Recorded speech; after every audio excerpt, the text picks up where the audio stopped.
Hey, it's State of State. We got your Nittany Line update. It's a football discussion with Tom and Justin, so kick back and press play.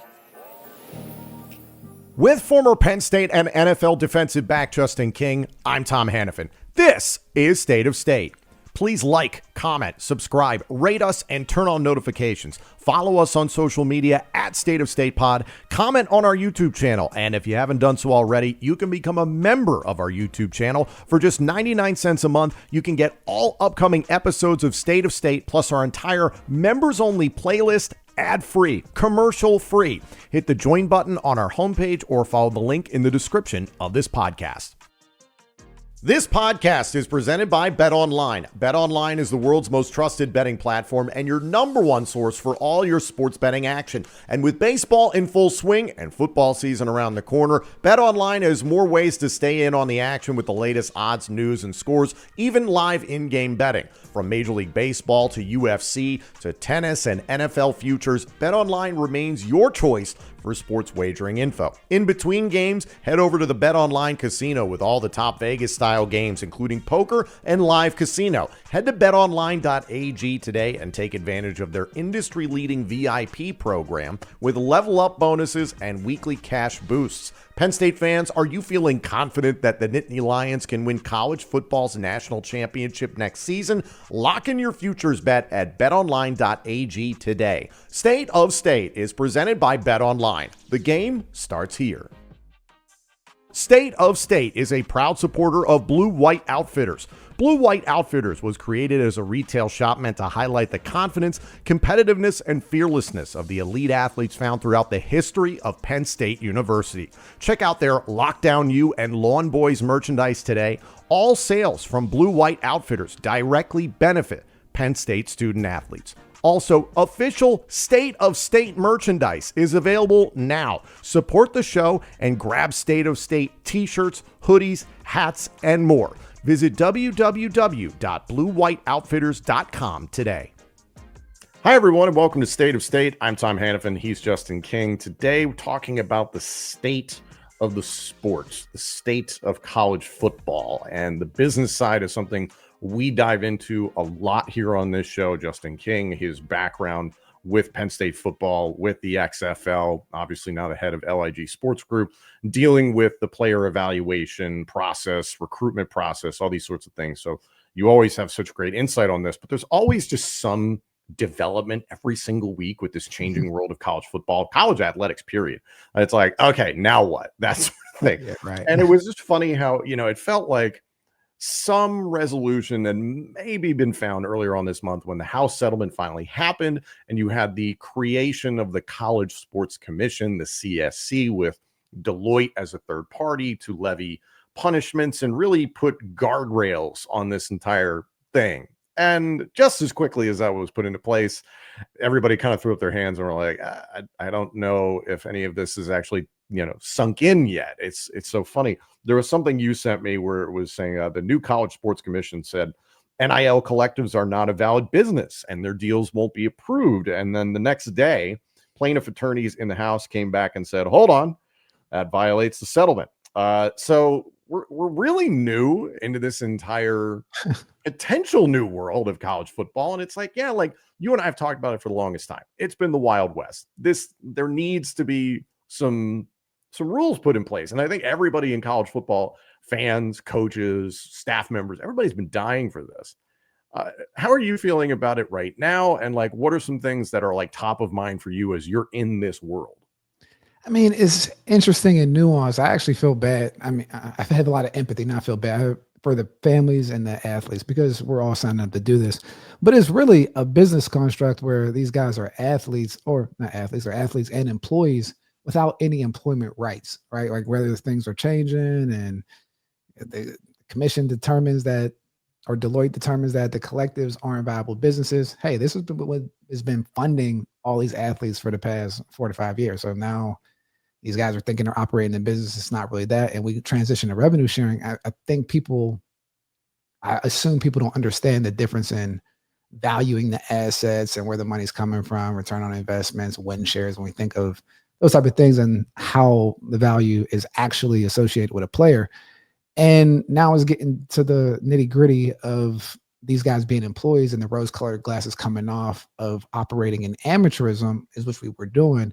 And now you start to see the formation of professional business, right? And it sucks because, like, again, these are the players are employees without any rights, and the only time that you have any leverage or equal footing is if you have extreme value in the business. And so that's where you want to make sure that's the only way you can protect yourself at this point is your own value and how that's cultivated in a multitude of ways, whether it's your on-field performance, your athletic ability, the value you provide to the school, all the different things. That value and exposure is what it comes down to at this point. And players and athletes need to understand, not players and athletes, but families and athletes need to understand that that needs to be packaged up and buttoned up before they get to the recruiting talent acquisition process. You and I touched on this a little bit last week. We had an entire episode about the transfer portal, NIL, revenue sharing, developments on that front. One thing I wanted to ask you, and we did discuss it a little bit last week with the recruit to Texas Tech, the 5-star offensive tackle, Felix Ojo, of how he's getting a guaranteed revenue sharing deal. So from your firsthand experience, and as someone who is an outsider to this, can you explain the difference between a recruit now signing an NIL deal versus a revenue sharing deal? So before, when guys were signing NIL deals, essentially the collectives were funding the deal. So say a player A signs a deal for $100,000. The collective says, hey, we have 10 appearances guaranteed for you for $10,000. That's how you're going to get the $100,000. So it's essentially coming up with the value in crowdsourcing the money in different engagements to provide that money, right? And that can come in a lot of different ways. That's when you can get creative, whether it's raising money, selling tequila. You can do a lot of different things to get that money, right? Selling merch, whatever. Now we get into revenue sharing. Now this is what we're talking about, coming from, essentially it's going to eventually come down to the conferences paying, because I don't think the schools want to lose their tax exempt status and that whole situation, not to get into the legalese or the employment law of the whole piece, but the conferences are going to now be distributing the media rights, right? Because now the TV companies and the broadcast rights are going to be doing deals with the Big Ten, the SEC, and then now all these athletes are going to be employees of essentially the conference. And so from that happens, now we're determining market value based on staying within a cap and more reminiscent or like professional sports. And so your value that the team is going to relinquish to you is going to be based on the win shares and the salary cap that they have to operate in. So it's based on how good you are in that evaluation, not necessarily just an open market and just trying to get a number and get guys that crowdsource money to meet it. You know what I mean? So the financial flexibility ultimately is gone from the players. So from that standpoint, the players, the golden era, I think, of college sports is actually ending, because before there was like free money, you can get it, you can create leverage by getting offers, and there's not really a bounds or a range to which you can get paid. Now these teams are going to have to operate within a budget. Obviously, things will have to get cleaned up before the cheating. You have $50 million salary caps. But as it moves forward and the teams are going to want to operate within the rules so that they can pay players what they're worth and not be held hostage, it's college sports as we know it is no longer there. So the preparatory or the high school prep season is getting ready for essentially a professional college league. Speaking of a professional league and leverage for players, there's a lot of questions right now surrounding the NFL Players Association and the National Football League and collusion amongst owners, and the whole debacle with Lloyd Howell and JC Treader with the NFL Players Association. It's been well documented out there by Pablo Torre. And, there's been a long time people have said you need a CBA, a collective bargaining agreement in college football. You need a union for college football players. One, do you believe there's any sort of collusion already occurring in college football amongst head coaches, athletic directors, that sort of thing? And then would a union fix things? I've been saying this forever. When everyone's like, "Hey, we need to unionize it," I'm like, "Well, where's the example of a great union in football or in the major sports, right? Especially when the demographic is so wide range and people have different cares, right? Whether it's a fencing participant and a high level football player, to get them on the same page as a collective body is hard. Even though the NFL does it, it's not. We see that it's a union that isn't together. So we talk about collusion. Yes, I always thought that the NFLPA and the whole relationship is fundamentally unfair.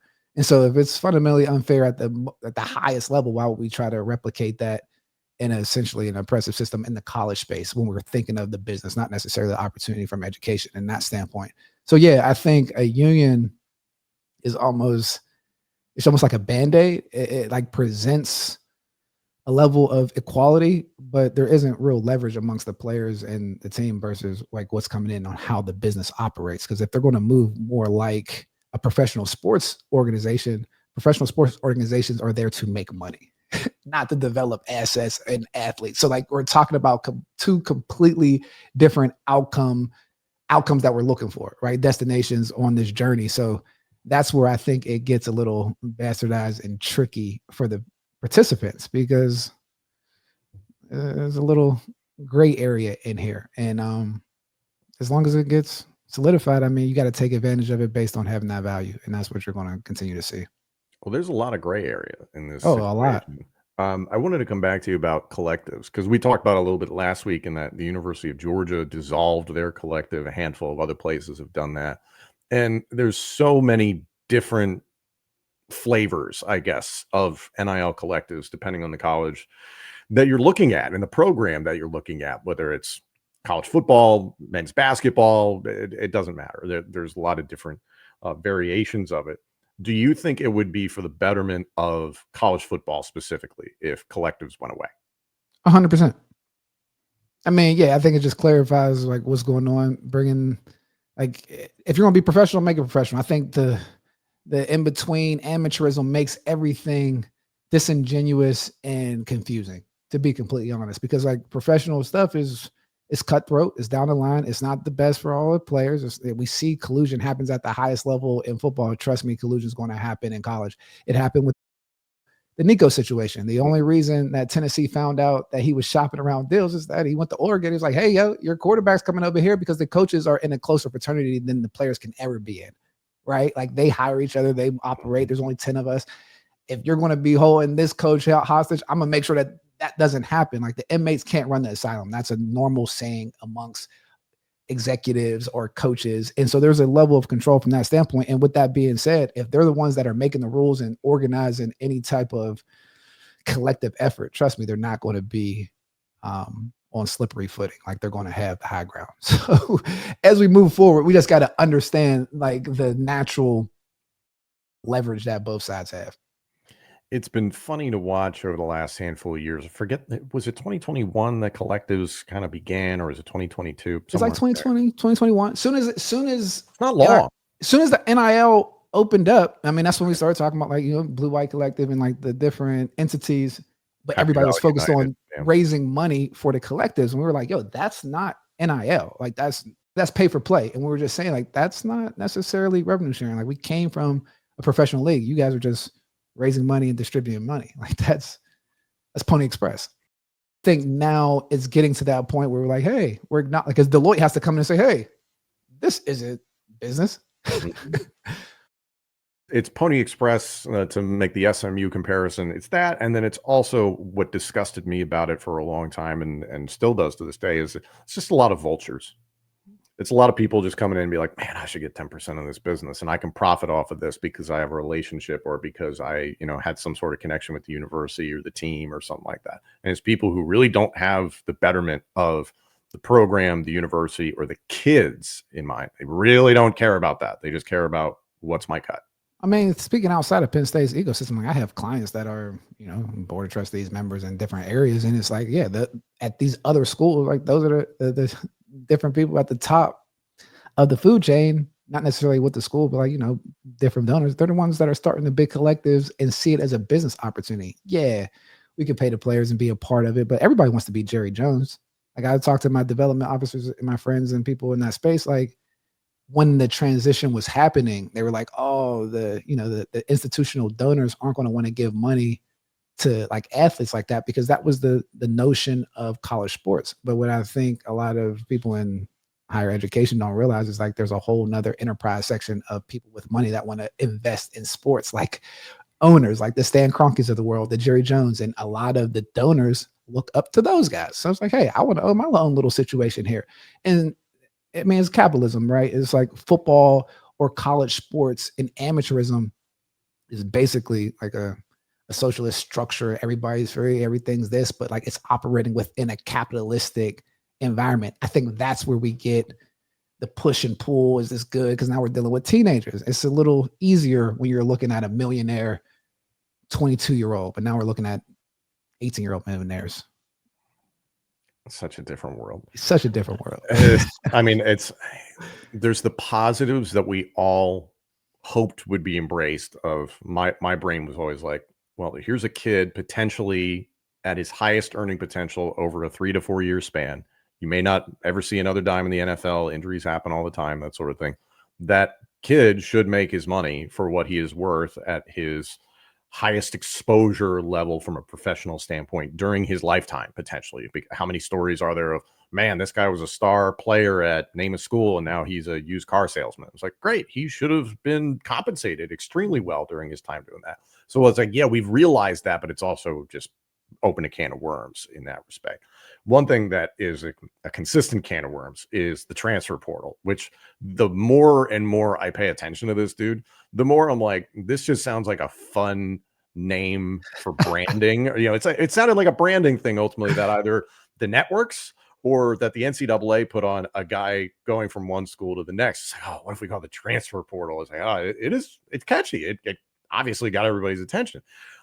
We have talked about it a bunch, and there's a story. It's very complicated with former BYU quarterback Jake Retzlaff, who was accused of rape, and then the rape charge was rescinded. So it's a very complicated situation. I sincerely hope nothing atrocious happened. I want to say that as a baseline. That's the most important thing in all of this. If there's something criminal that happened, then that needs to be pursued.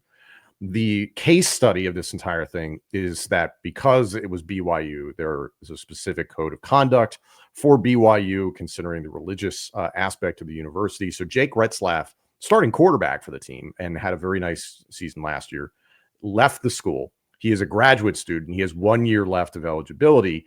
And there's reports out there that he might not enter the transfer portal because he's a graduate student. He might just enroll somewhere and be a walk-on.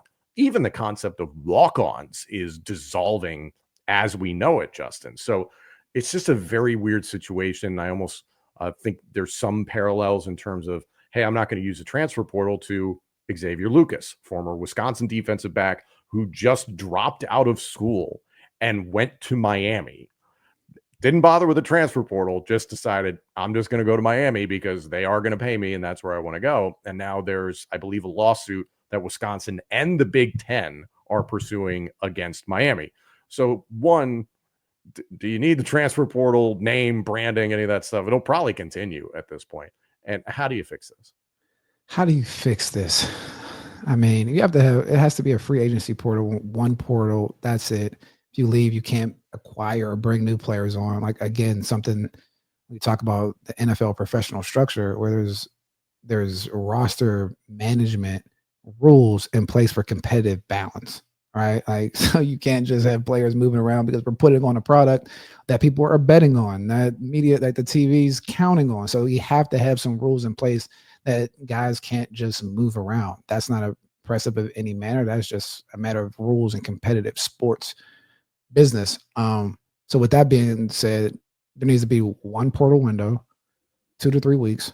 Everybody understands what's going on, and moves can only be made within that 2 to 3 week blitz. And from there, you just build out your team and continue to move along. But to just have it if you have the value, you can just leave school and enroll somewhere else, and someone's going to take you. It's like, oh, there's this guy here. Like, let them go through the legalese and do whatever, right, because we'll see what happens. Like, there aren't any true rules. The only true rules is that big bank takes little bank, and the big bank wants the valued players. So be a valuable player.